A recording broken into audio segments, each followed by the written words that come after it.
At last, every single card of the Mean Streets of Gadgetzan has been revealed. So I'm going to be revealing the 35 new cards revealed on Monday. Alright, starting with Small Time Buccaneer. We got a cute little 1 mana 1/2 pirate, but that's a 1 mana 3/2 when you have a weapon equipped. That is a strong card for pirate decks. Just go turn 1 Small Time Buccaneer, turn 2 either Hero Power as a rogue or Fiery War Axe as a warrior. The main concern is how consistent can you get the turn 2 Fire War Axe if you're playing this as warrior. If you're rogue, yeah, sure. And then there's also the concern, are you going to be able to support a pirate deck in rogue? I think actually not. This is the type of card that I'll play around with the current version of the Face Warrior deck, which is being run at High Legend, and see if I can fit it in. But certainly, 1 mana 3/2 is very tempting. This art is hilarious. With that out of the way, it's 1 mana 1/1 beast. Death Rattle, shuffle this minion into the opponent's deck. So it's a really bad card for you to draw. That's like Angry Chicken level. The Death Rattle is really good because it means that your opponent will draw the card someday. But here's the problem with the card. You're drawing a bad card, and you're drawing it guaranteed because you can only play it if you draw it. And your opponent will be sometimes not even drawing the card after you get it in play. It's possibly going to fit into troll decks. That's pretty much about it. A cool effect though, it's just like Excavated Evil. And Excavated Evil is partly put in because it's kind of bad for your opponent to draw Excavated Evil, usually when they're playing a minion-based deck. Anyway, seems bad. Gadgetzan Socialite. +1 mana on Voodoo Doctor in order to get +1 health. That is a really bad card. In a world where Earthen Ring Farseer is only run in one deck, it certainly seems like the Socialite is going to miss out. Blubber Baron. The main problem with this card is that when you top deck it, it's a 3 mana 1/1. This card kind of suffers from the same reason that Bolvar 4 Dragon is not good. Bolvar theoretically is a 5 mana 6/7, and it's easier to get Bolvar to be buffed. The main problem is it has to be in your hand. Sometimes it's just really weak when you draw it. And sometimes even when you have like the perfect curve Battlecry minions, which probably isn't even that possible, it's still not that great. Sergeant Sally, a feisty little gnome. One cool thing about this expansion is they made a lot of common, rare, epic, big cards, and they made a lot of legendary small cards. That aside, Sergeant Sally has a cool effect. So she's probably meant to be played in a buff your hand deck so that you can put out the Sergeant Sally and she'll be big enough and then she'll kind of be like a Flame Strike. The main problem with Sergeant Sally is it's similar to Chilmal's downside, which is that your opponent can trade their weaker minions into Sergeant Sally and it doesn't go off immediately. You can do Power Overwhelming with Sergeant Sally. Maybe she'll earn a spot in the Reno lock, but it seems awfully questionable to put in a card with only exactly one combo card, and you usually need the Power Overwhelming to combo with Leroy Jenkins and Faceless Manipulator. Interesting card, probably not so good. Street Trickster. Before we laugh this card off, I will mention that Frigid Snowball, a 4 mana 2/6 spell damage +1, is actually seeing play in the best deck right now, Midrange Shaman. That said, having 0 attack is kind of a downside. Probably not enough, probably just run Cobalt Geomancer over him. And then run Frigid Snowball to pay 1 extra mana to get 2 extra attack. I will just say it's not as bad as it looks. I called Frigid Snowball unplayable, but it saw some play in the best deck. So don't dismiss like spell damage on a really high health minion. Genzo the Shark. Wow, what a powerful question mark card? Maybe in the Token Paladin deck, where you play a bunch of 1-drops, and then you play Genzo the Shark while you still have cards in your hand, and then right before you attack, you play the cards in your hand, and then you attack with Genzo the Shark, and then you draw 3 cards. It does hold similarities to Jeeves. Jeeves was faster though, because that was at the end of your turn, which means it was a guaranteed draw if it was the last card, whereas Genzo is not a guarantee. But Genzo has a very strong stat line. I think Genzo the Shark will see play. Anyways, it is slow to go off, but the stat line gives it salvation, I'd say. Whether or not the card is actually good, I'm very happy with the design of this card. Naga Corsair kind of follows that theme that Blizzard Hearthstone team is acknowledging a 4 mana 5/4 stat line is too weak. So they're giving Battlecry give your weapon +1 attack on top of that. So how good is a 4 mana 5/4 pirate with the Battlecry of basically deal 1 damage or deal 2 damage if you're optimistic? Well, potentially pretty good. It almost feels strange not to just outright call the card good, but it's tough to find a spot for the Naga Corsair, which is why I think the card is well designed yet again. Anyways, interesting card. We'll see whether or not it makes the cut in the aggressive pirate warrior deck. Red Mana Wyrm. It's like a Mana Wyrm, except we multiplied the mana cost by 5, and then we multiplied the effects by 2. That makes it sound really bad, but that's because 1 mana cards are like generally overstated to make up for the fact that they are kind of weak. 5 mana 5/6 is like not being played right now, so that means in order for Red Mana Wyrm to be good, you would need to play on average 2 spells with it, which seems really hard considering that the card is 5 mana. Yes, it's neutral, so you can put it into other decks, but any class has to play 2 spells with it. That's pretty tough. It's not going to see play. It's bad. It's bad. Streetwise Investigator. Cool tech card to be anti-stealth. You know, in case that stealth rogue deck gets you. We're not going to see this card see any play, ever. This card could have been a 5 mana 5/6. It would have been completely fine. That's an example of power creep, which is okay. Because the effect is so small. You put this card in the counter Gadgetzan Auctioneer when it's stealthed, I guess. You can break their combo that way. But the downside is you face rogue like probably less than 5% of the time. Spoiler, rogue was not treated very well in this expansion. I don't think the rogue stealth deck is going anywhere. So it's not yet Streetwise Investigator's time. Ancient of Blossoms. You should run instead Bog Creeper, because then you will pay 1 more mana for 3 more attack, which is value. If you pay 1 less mana, you get Fen Creeper, and then you only lose 2 health. This is a really bad card. I'm very surprised it's not a 6 mana 4/8.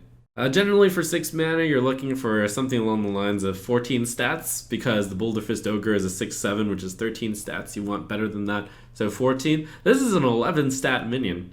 Defias Cleaner is an example of a big mana minion, which is interesting and can actually see play. When you're silencing stuff, you usually want to silence Death Rattles. They play Sylvanas, you silence their Sylvanas, you gain 2 stats on them. That means you gained on them. This is what I like seeing in a tech card. And the stat line is good. Like none of this 6 mana 3/8 garbage. That's a 6 mana 5/7, which is only 2 mana short of like a 14 stat minion on 6, which is kind of what you might be looking for. The Hearthstone team mentioned that they wanted to make sure that silence wasn't universal. I think that's a decent move, because with silence, you kind of just say broadly no to any shenanigans. And shenanigans are what make a card game fun, I'd say. I do like if you can buff a minion up a lot. That's not seen a lot very much, and it would be bad if silence was just universal. Alright, Wrathion. That's an exciting card. Because people were confused when the text was revealed, I'm going to spell it out for you. Battlecry, draw cards until you draw one that isn't a dragon, which means it's not, like, I'll let that sink into your head for a moment. It means if you draw a dragon, you continue to draw, unlike the other way around, which would be absolutely insane. So, if your first card is a dragon, you draw another card. If it's a dragon, you draw another card. If it's a dragon, you draw another card. On average, with like a half dragon deck, you might be drawing like on average 2 cards with this deck, with this card. In which case, that's pretty good. Because it's not just you either draw 1 or 2 cards, you could draw 3 cards with it. You could draw 4 cards with it. And a 6 mana 4/5 Battlecry draw 2 cards on average is pretty good. Kind of RNG, but pretty good. So the 6 mana slot is actually heavily contested between Bookworm and Dragon Fire Potion. I don't think Entomb actually makes the cut in Dragon Priest, because it's very heavy removal, it's very costly removal. But you might still just put this card in because it's good. Noggenfogger is 9 mana 5/4. At least its text is hilarious. All targets are chosen randomly. That's a very succinct way of writing the card. That means it adds even more chaos to Mogre the Ogre. Mogre the Ogre didn't see any play and had higher stats, so I don't really feel great about Mayor Noggenfogger here. I sure hope that this card isn't what represents me, as I am the mayor. It's okay, this mayor isn't nearly as good as I am. Well, just like Yaxeron, all targets are chosen randomly follows the rules, which means unfortunately your dreams of playing Mayor Noggenfogger and then shield slamming Noggenfogger and hoping it hits your opponent for 30, that meme is not going to work out. But in short, the card is really bad. And then maybe some mad scientist deck builder will be able to find something to do with this, but probably not. At the very least, it's fun. Greater Healing Potion. So 3 mana heal 8 wasn't enough for Healing Touch. Flash Heal 1 mana heal 5 wasn't really good enough in just trying to stay alive. But once you put enough numbers onto a card, it starts being pretty interesting. This is like almost a Reno. You play Reno to gain 12 like all the time. It is a friendly character, so you cannot combo it with Embrace the Shadow or Akane, so it is truly meant for the pure healing value.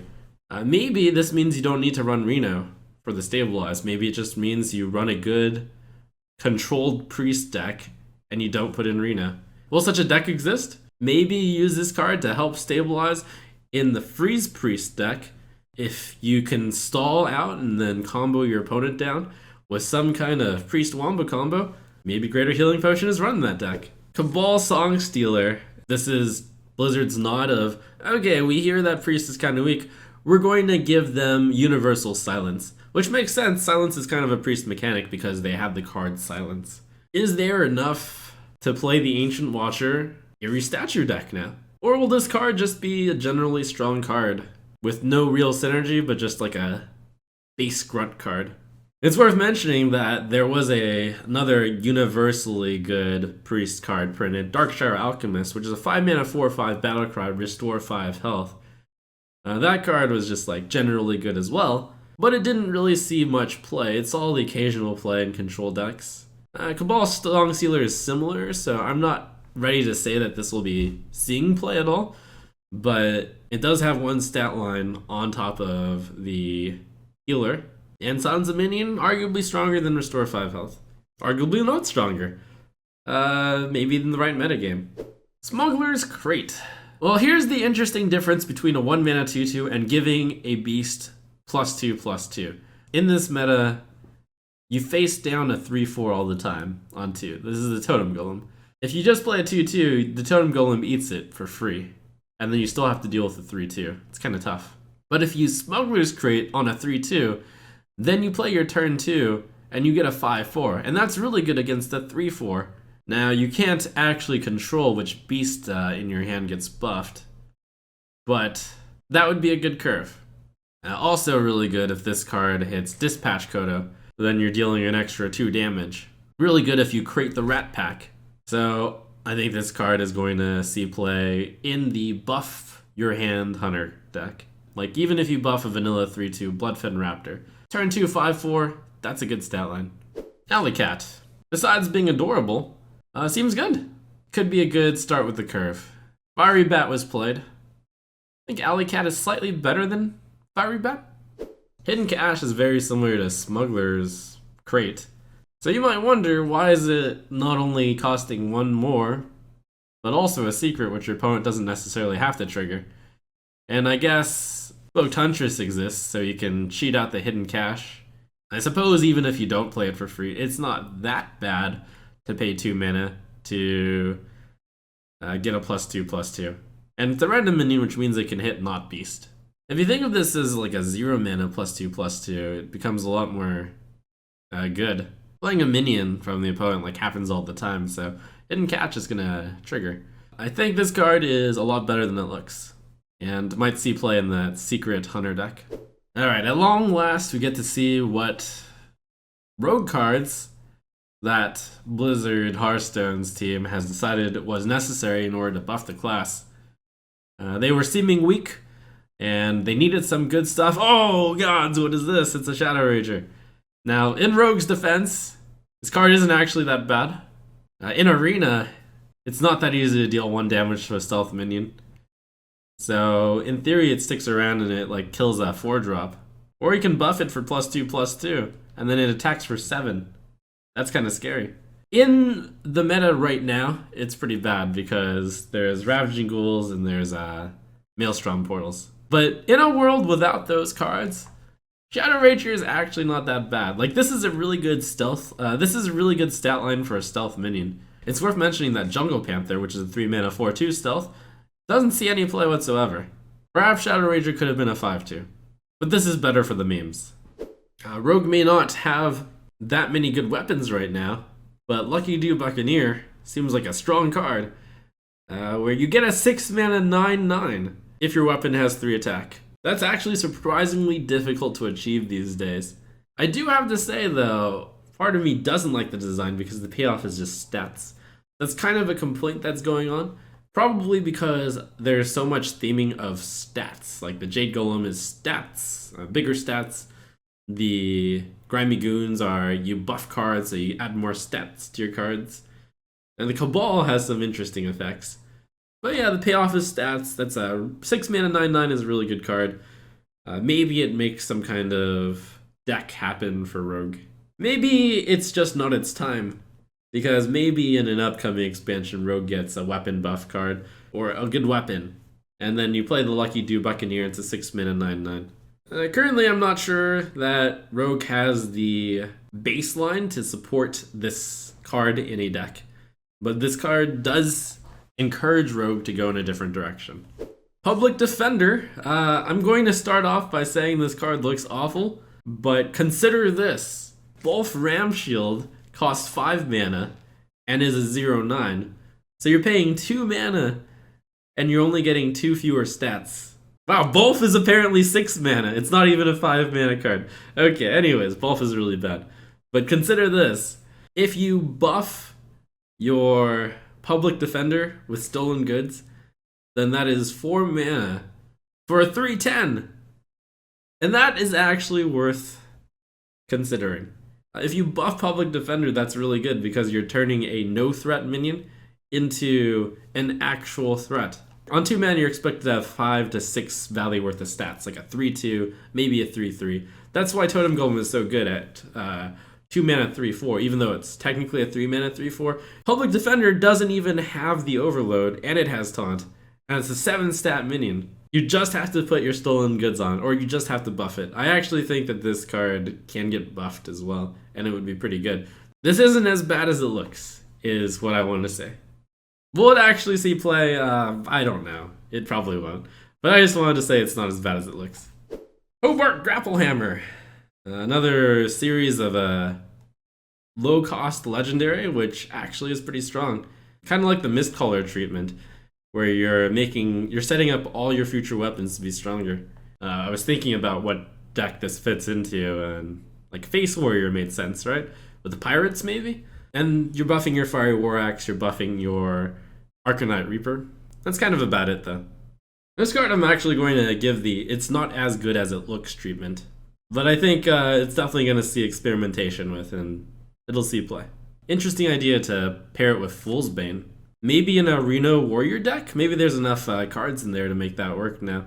I actually recently faced a constructed Legend Warrior player who had Fool's Bane in their deck. I'm sure they would have liked a 4/4 Fool's Bane over a 3/4 Fool's Bane. Sleep with the Fishes! Hellfire is 4 mana, so if you somehow manage to get this to work, that would be pretty powerful. Ravaging Ghoul Sleep with the Fishes is a pretty easy way to do it. Sleep with the Fishes doesn't even kill your own Ravaging Ghoul. So if you don't have any minions out, that's just a 5 mana Flame Strike. And you get a 3/3. 2-card combo though. If you play a Wild Pyromancer, Commanding Shout, Sleep with the Fishes, that's kind of like a 2-card combo for 6 mana to deal 5 damage to all minions. And you get to have your Wild Pyromancer stay on the board for 3/1.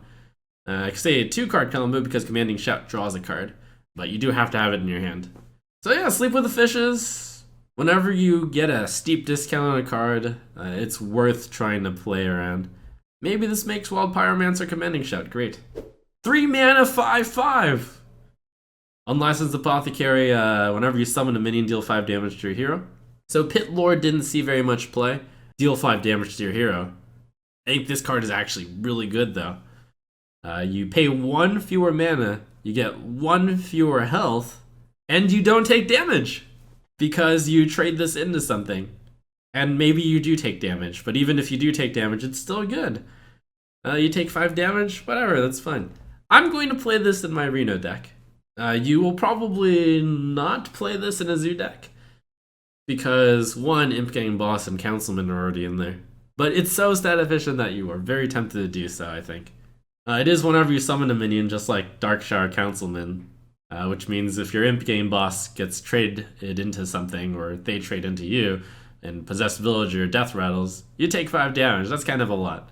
So maybe not Zoo, probably not Zoo. But Reno, 3 mana 5/5, that's good. Control Warlock, you play in a deck with not very many minions. That's a 3 mana 5/5. It really takes control of stuff. Seems like a good card. Crystalweaver is another 4 mana 5/4 statted card, which has an effect. If you manage to get a buff off, it's like paying 4 mana to get a 6/5.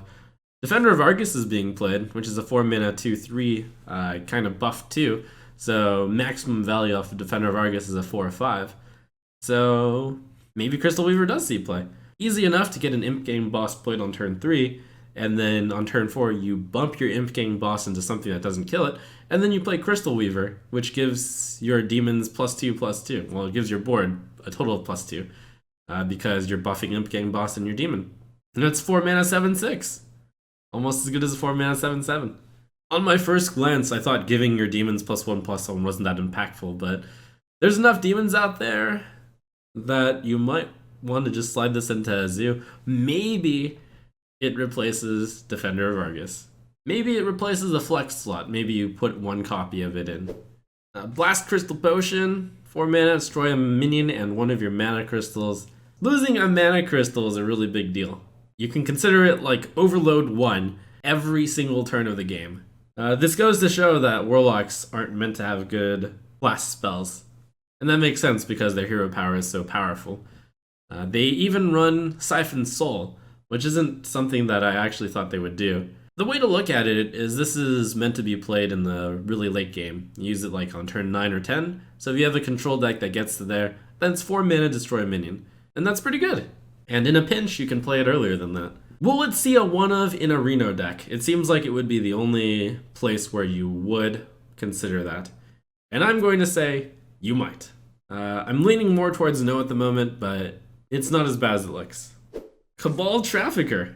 Well, that is just about the sweetest card I've ever seen. I love getting more cards. They don't even have to be good cards.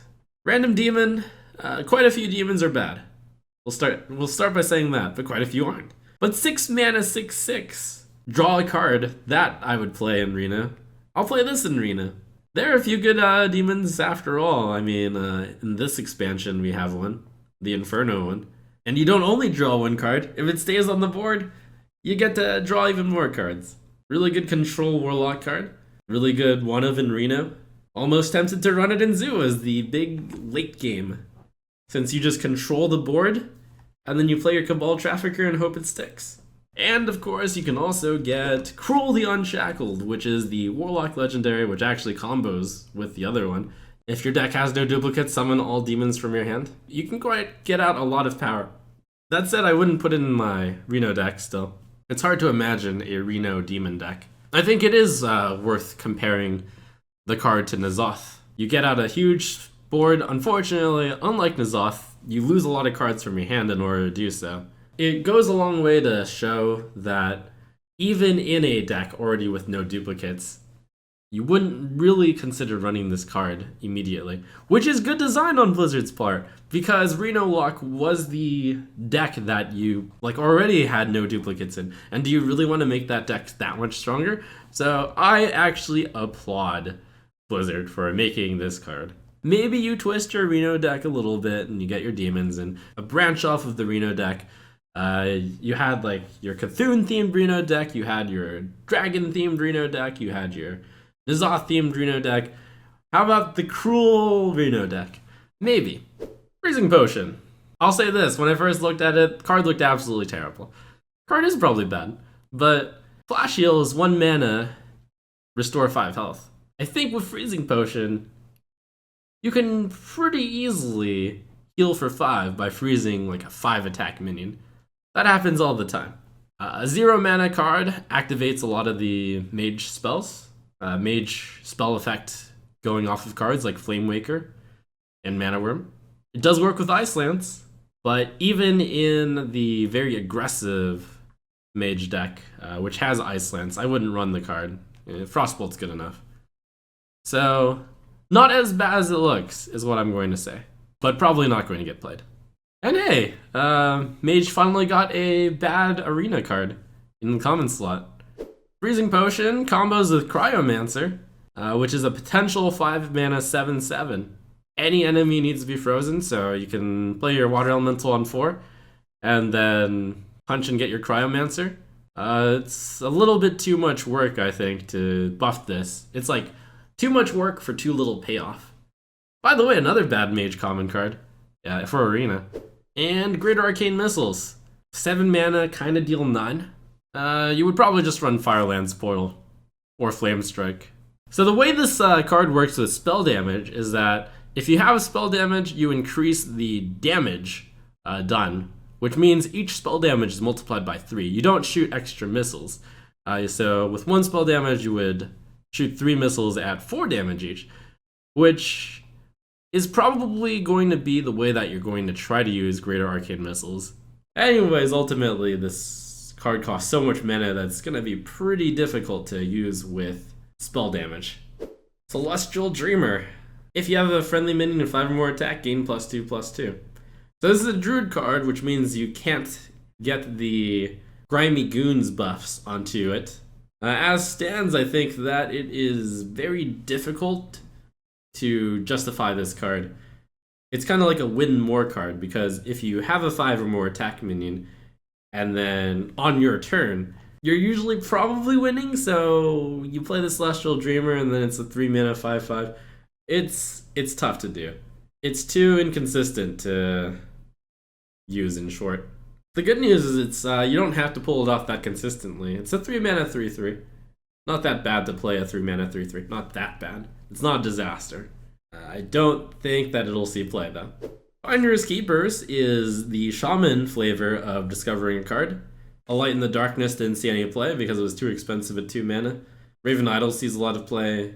The short of it is this seems to be too expensive to be good. And there's not really much that synergizes with Overload. There's Tunnel Shrug, and that's about it. Costs too much mana to discover the card. Just put the card in your deck. It's not worth paying 2 extra mana for almost any card. Lotus Illusionist.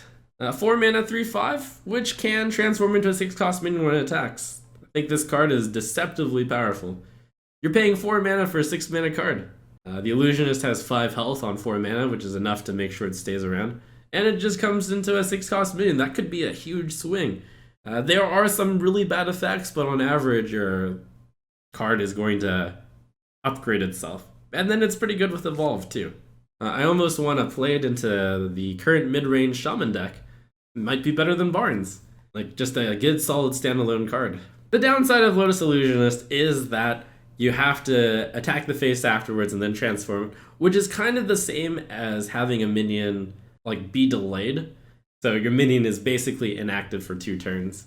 Is that going to be good enough? I'm not sure, but the value side of me sees value in it.